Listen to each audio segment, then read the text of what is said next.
Kuya ang 2-in-1 housemate.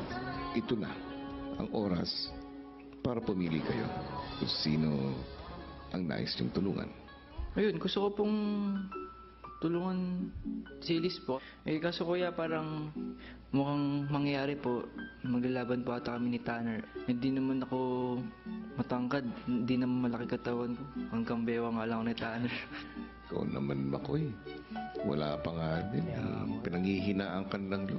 Mahina po yung bata ko, kuya. Pero kakayanin ko kuya, para kay Elise. Rico, ikaw, sangayon ka ba? Sangayon po, kuya. Kasi naisip ko po kasi na kung si Elise pong makakapasok, mas gagaling po si Makoy, lalo na sa mga task. Ano niya yun magic pills po niya yun Nais kong sabihin sa inyo na isa lamang sa inyong dalawa ang maaaring makatulong para kay Elise. Sino sa inyong dalawa ito?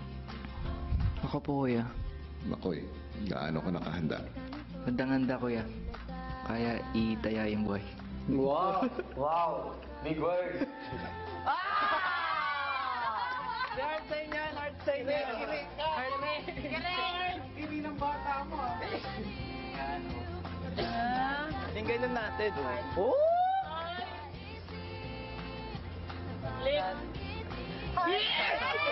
Uy, babe! Aba, may heart at lips pa kayong nalalaman, ha? Asa na ba yung pamalo ko? Ang ibang lalaki.